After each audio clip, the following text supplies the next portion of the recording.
Anyway, speaking of the pedophile in chief, we gotta talk about something else in regards to him.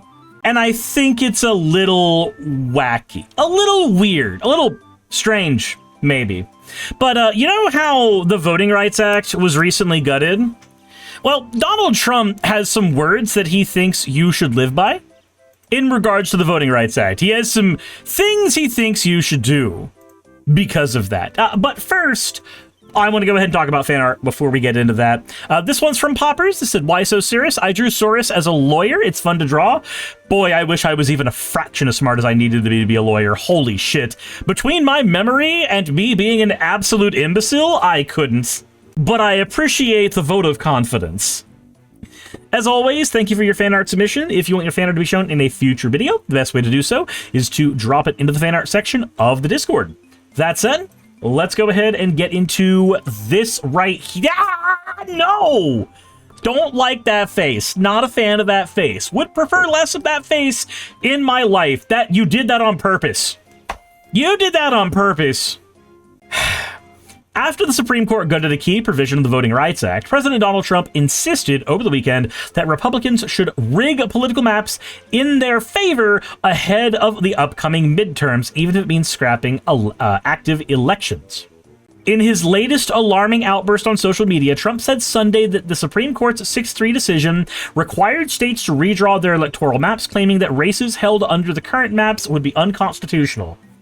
"We cannot allow there to be an election that is conducted unconstitutionally simply for the convenience of state legislatures. We should demand that state legislatures do what the Supreme Court says must be done."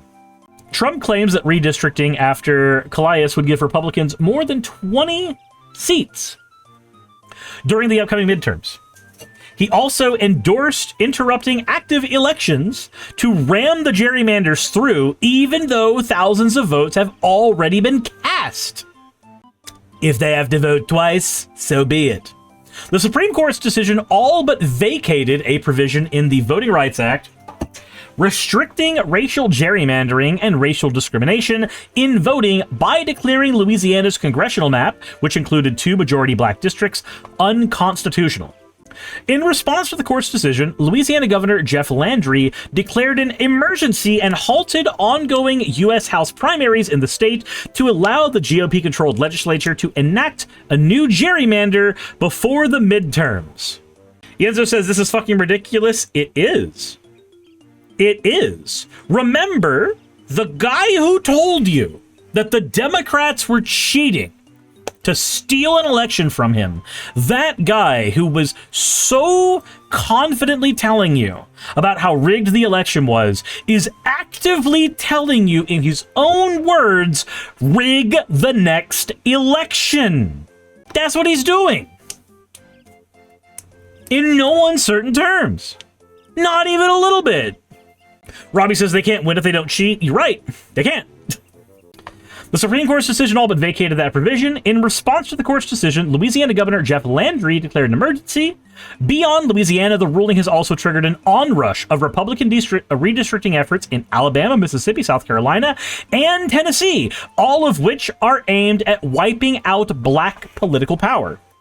In his post, Trump did not clarify that redistricting after Calais would largely benefit the GOP only through the elimination of majority-minority districts across southern states, which would dramatically diminish minority representation in Congress. So, how do you manage this?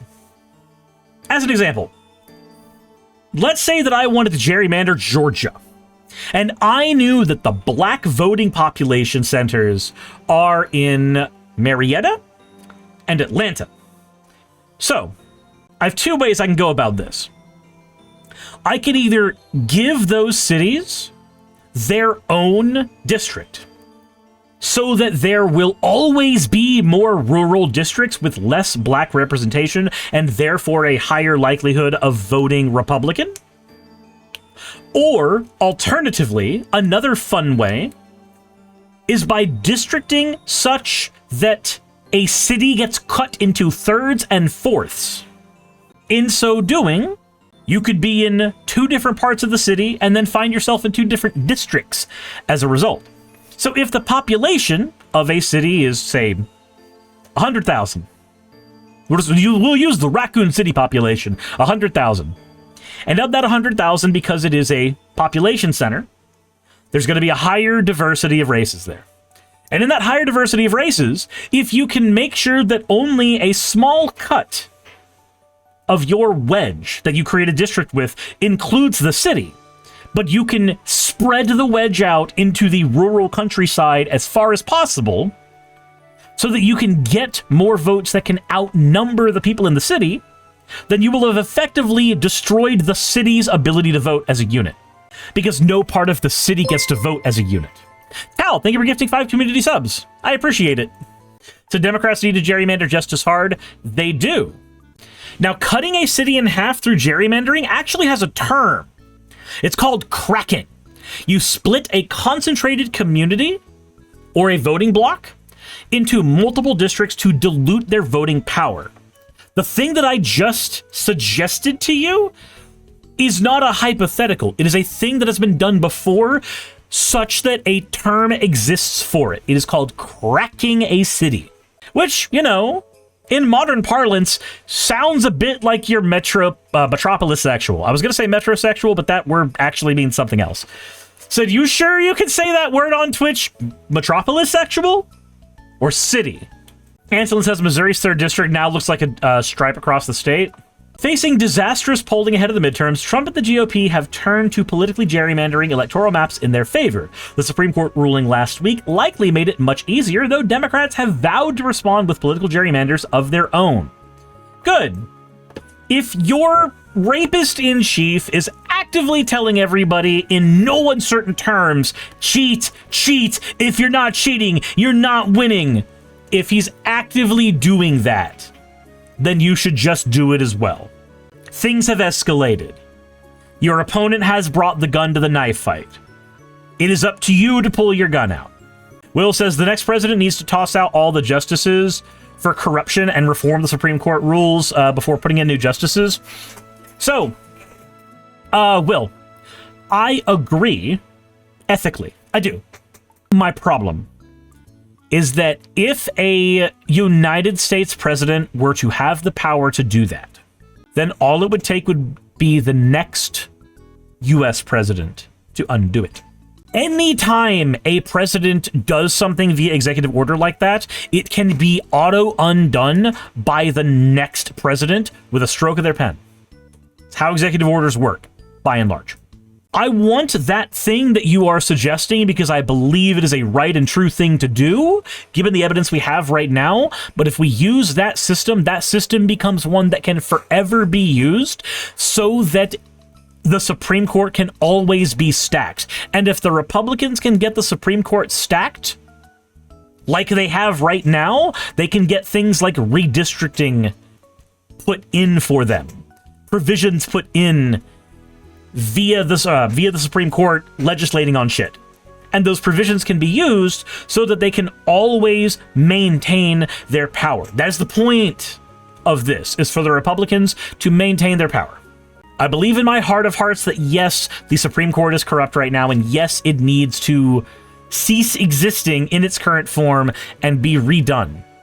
But if we use that strategy, then Vance gets in office, he takes out the liberal justices, he puts in more conservative justices, and then we don't get another Democrat president. Ianzo says, I just feel like I'm wasting energy being upset over every little thing Trump does. If I'm so upset, then I need to do something. What can I do about the Supreme Court and reversing the measures that they just passed? Ianzo, so the cool thing about the measures they passed is they affect you at the local level. They do. I'm not doing this to say, hey, get upset at the latest thing Trump did. That's useless. You are correct. What you can do is you can get involved with your local political party. The Democrats and the DSA have a combined enemy. And as of right now, those units should be working hand in hand in every district fucking possible. And if you want this situation to change, then the best thing you can do right now is to go to your local DSA chapter, go to your local Democrat chapter, and start getting work done with them if you can. Dorito says, unfortunately, the Democrats view the DSA as enemies. Yes, I know. I'm aware. Half the DSA sees the rest of the DSA as enemies. Will says, we can dream, but the moment that somebody does that, then the next person can just undo it or make it worse. Exactly. Exactly. The system we have right now is not fantastic, but the modifications proposed actively make it worse and less stable. Now, there's always the chance that, like, Canada just takes us over and suddenly we have better healthcare, but, you know, that's not gonna happen, and I don't think that the bloodshed required to make that happen is worth it. Jessa says, also, Google track AIPAC and look at their endorsements, and if your district has a senator endorsed by them, yep. Yenza says, unfortunately, we have to work with the Dems. Exactly. Exactly. We need not only the DSA and the local Democratic chapters to be working, but we need them to actively be working together as units. Because both of those parties, not political parties, mind you, but you know what I'm meaning by that, both of those organizations, both of those apparatuses, both of them will be underserved and completely cooked if this shit continues. And they don't work together in order to try to fight the districting. Anselm says, I have ideas, very bad ideas, but we won't let those thoughts out. Yeah, remember, your inside thoughts are Fed posts, so don't. But yeah, no, this is a shitty thing. It is a terrible thing that Trump has done. Absolutely, I agree, 110%. The way we fight that is by taking the people who have the most to lose as their power wanes, and rallying those people to try to fight against this, because they are the ones who get involved in the mechanisms of redrawing those maps in the first places. Spyrofan says, what's Fed post? What is a Fed post? What is a Fed post? Hi, I'm Trevor Moore. Did you know that it's illegal to say I want to kill the President of the United States of America? It's illegal. It's a federal offense. It's one of the only sentences that you're not allowed to say. So, Fed posting is when you say something such that the FBI or CSA would or CIA would salivate over their ability to immediately jail and torture you. If you say, I want politician to die, that's probably very, very close to a Fed post. If you say, I want to kill politician, that is a Fed post. You're just going to get yourself in jail. Not to mention, we shouldn't be wanting that. I'm sorry, but while I understand that political violence is the police, the military, there are also levels of political violence that we should not espouse, both for optics and moral reasons. And if you Fed post, then you are espousing those violent things, and you are doing a disservice to yourself, whatever cause you are working with, anything. You are fucking everything up for everybody, especially you. Yenzo says, because violence begets violence? No. No. No. It's not because violence begets violence. But yeah, no, don't fucking Fed post. I understand. The inside thoughts need to stay inside thoughts. 110%. Also, Jesus Christ, it is so frustrating being in America right now, just watching the wheels of democracy unspool. Hey, you made it to the end. I want to give an extra thanks to the patrons who allow me to do this full time. I want to thank Aaron Rail, Astral, Britzkrieg, Jemshin, Poundini, Red Joker, Victoria, Jonas, Craig, Tarika, Fireshard, Smiling GM, John, Dren Hadamada, Creeper, Sagitta, you know I'm not saying that last part, Sylvie Snow, Valis of Seraph, Ottoman Angel, Rooster Rachel, and Fire Panda, who are all my $20 and up patrons.